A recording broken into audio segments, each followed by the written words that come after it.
So for the last couple of days, it seemed a bit negative on my channel. I've been talking about what's ruining the game and what is the community's opinions on this. And I've been gaining an overwhelming support in terms of comments both on TikTok and on YouTube talking about what people think specifically is the root cause to this game being played the way it is and going in a decline in a way of how people are playing, the style that they are playing. I'm talking about Zim and Zen. This is not me complaining about them, but today's video is going to be talking about what are these devices, so people are clued up on what these devices are.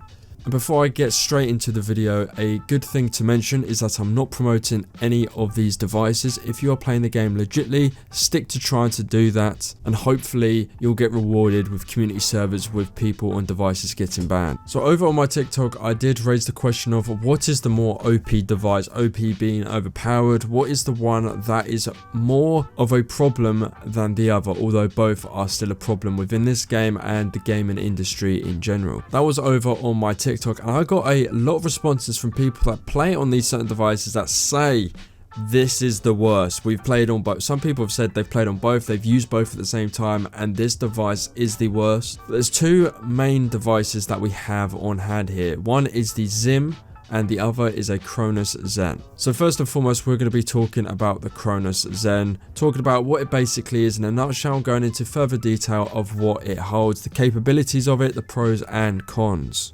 So Cronus Zen is a device that you plug and play basically, and you upload scripts from the Cronus Zen software, or Zen Studio they call it, which then do certain things and hold certain capabilities with in-game stuff. In a nutshell, what the Cronus Zen does for Rust Console is more than just recoil control. But what Zen is known for in the Rust Console community is no recoil or zero recoil. Now this is not entirely true, but it kind of is at the same time. So basically when people think of no recoil, they think of someone that has literally got a dot spray. And whilst yes, you have a dot spray sort of with a Cronus Zen, it still moves, especially if you're strafing or towards the end of the spray that I've seen from people's point of views, that it still has some recoil. So you're not going to hit every single bullet, though it is a lot easier. I'm not saying it isn't. It's a lot easier, and the scripts basically go against the recoil pattern, making it obviously zero or next to no recoil on the guns that are within this game. So the pros of a Cronus Zen, let's talk about them first and foremost. The recoil, pretty much you don't really have to do much in terms of recoil control, as it does it for you, and that's a big part of the game. It's a big part of pretty much Rust in general, both on PC and on console. These cheats just go against the recoil, and that is pretty much most of the skill that you need other than game sense. Game sense is a huge part of the game, but recoil control you need, and Zen pretty much does that for you, so you just have to improve on your game sense pretty much. So the pros of a Zen is that you don't really have to worry about recoil, which obviously is a huge thing. And that's really all I can think about in terms of the Cronus Zen of pros, because I do have more cons than pros for this device. Now the cons go as follows. Tracking. So if you are using a script within a Cronus Zen on Rust Console and you have no recoil standing still, sure, you have no recoil because the script's doing it for you. But the problem lies when you're actually tracking. Now, some of these scripts do have like anti-tracking, or when you're tracking, it's fine. But for the most part, it's still going to move if you're trying to track someone or hold heavy on the right stick, which causes a problem for people that use this device. And there's the many reasons as to why people are like, I'm not really a fan of the Cronus Zen or using it. For those people that do use it, they switch to other devices. Another one is that you have to do certain things to then change the weapon you're using. So let's say you have a nail gun and for whatever reason you're using no recoil on a fucking nail gun and you pick up an MP, you're going to have to take a second to use certain keys or buttons on the controller, I should say, to then switch to the script on that. And those couple of seconds could be vital towards you surviving and getting out with some loot or dying. And if you think you could probably go against a nail gun recoil with, let's say, an MP5, like, it's going to be obvious that you've got a script going because it will go all over the shop. Another con for the Cronus Zen on Rust Console is the settings. Now, Everyone has their own personal preference when it comes to settings, especially when they were a legit player. If they then transfer onto Cronus Zen, you've got to use certain specific settings that this Zen has supplied for you in obviously their manual or their settings. Now normally, from what I've been told and what I've seen gameplay wise, these settings are fairly high. So if you're a low settings kind of guy and you switch to a Zen, although the recoil, you know, is done for you, it's going to take a bit of time to get used to the tracking and get used to aiming around with those certain high settings that you have. Those are the pros and cons for Cronus Zen. Pros being zero recoil or having next to no recoil, so you don't have to worry about that.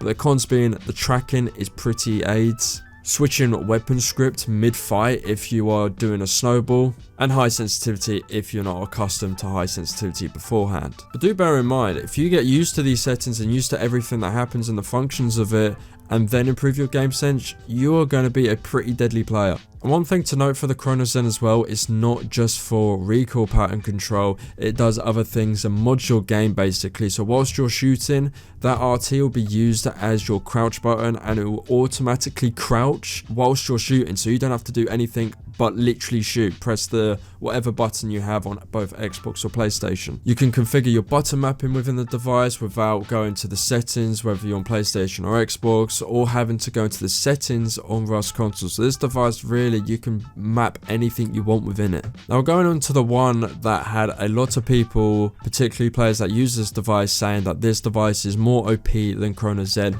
That is a Zim Apex, and there's other variants of this device or sort of device. You've got a GameSir or LeadJoy, Zim Apex and Zim Matrix. We're going to talk about all of them briefly to summarize what they all do. So a LeadJoy GameSir, or basically a Zim Apex, is a device that allows you to plug and play with using a mouse and keyboard on console. This is not a preference. I see a lot of people saying it's a preference. That's just a coping mechanism. You might as well just own it and say you're cheating, because the developers at D11 have said that it is clear-cut cheating. The device basically allows you to play mouse and keyboard on Rust Console when you're not supposed to be. And yes, you can plug your Zim Apex, GameSir, LeadJoy, whatever you have, into a Cronus Zen and use it via that, and use the scripts that Zen holds, so you're basically using both at the same time.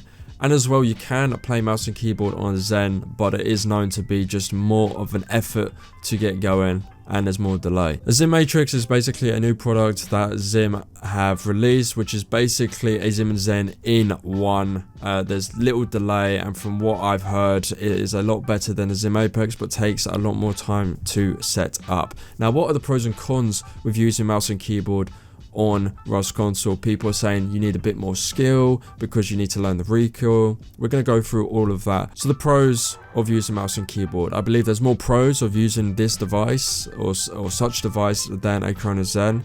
With mouse and keyboard, you not only have little recoil, and I've seen hand cams of people using an AK with mouse and keyboard, or on a mouse specifically. I've seen the recoil that they have. It is very little. On PC, you have a big mouse mat to get around, obviously, because the spray is tailored and designed for a mouse, whereas the one that we have on Rust Console is designed and tailored for a controller. So naturally, the mouse is going to be moving a lot less because of how it's designed for a controller, which is just using a bumper or right stick, which is one thumb instead of your whole wrist. So not only is there little recoil that you really have to learn when it comes to mouse and keyboard, but more importantly, in my opinion, is the movement. Now, because you're using a high DPI for a mouse, you're allowed to obviously move a lot faster. Whilst yes, people say you're still using the same settings confined with a controller, it's yes and no, because with a controller, it's a lot harder to just bump up your boost multiplier to 400, X and Y to 100, and use those settings that mouse and keyboard users use than it is on a controller. No one's really going to be using boost 400 multiplier, 100x, 100y. Not many controller players use that, whereas on a Zim you're going to be using basically all the high settings for this, so your sensitivity is good. And not to mention the flicks, you cannot do that on controller. You cannot just go 180 and boom, fire, headshot, headshot. Yes, that might happen on a whim for a controller player, but mouse and keyboard, especially a good one at that, or that is used to it, they'll get you good, and it's pretty easy to tell when someone is doing that. It's, you know, it's over in a blink of an eye. And the comment that I see a lot is a coping mechanism, in my opinion, for people that play on mouse and keyboard, or ones that align to themselves, is that it takes more skill than a Zen. So whilst Zen has no recoil, and obviously there's still cons to that, as I've mentioned prior to this, because of tracking, with Zim, it just takes practice, not skill, because the skill implies you're coming up against fellow mouse and keyboard players by default, which isn't the case. You're coming up against controller players which have a movement disadvantage and recoil disadvantage because of how they are playing. So if you're new to mouse and keyboard, it will just take practice to get used to the buttons, get used to the layout and everything, rather than skill. And if you've made it this far, the sad reality of Rust Console is that, you know, more and more players are investing in these devices. That's just a fact. There's so many people that I've seen have gone onto these devices that are using them now because they've just had enough, and they kind of just want to join the bandwagon of everyone else using them because nothing is getting done. So the players are starting to ask themselves, why am I suffering when I can just use these devices these players are using and not having to spend how many hours or minutes learning recoil every day to get warmed up, when I could just hop on, have fun with my friends, and be like everyone else pretty much. Hopefully community servers is the answer to our questions on that. Hopefully that answers from someone that's been playing since beta on this game, seeing the evolution of the community within this game evolve and gathering feedback from the people that use these devices. Hopefully that gives you more of an eye on what's more OP, what is just, there's no skill involved with both of these devices, the pros and cons of them. Yes, these players are killable, and yes, you can out game sense them, but you are still at a disadvantage no matter how good you are on a controller because of the given advantages you get on these devices. Hopefully this has helped you in whatever way possible. No, this is not promoting playing on these devices. I'm just telling you basically what's the more OP one within the community that we have at this time. Be sure to leave some support on the video as always, and thank you for watching. I'll see you in the next one.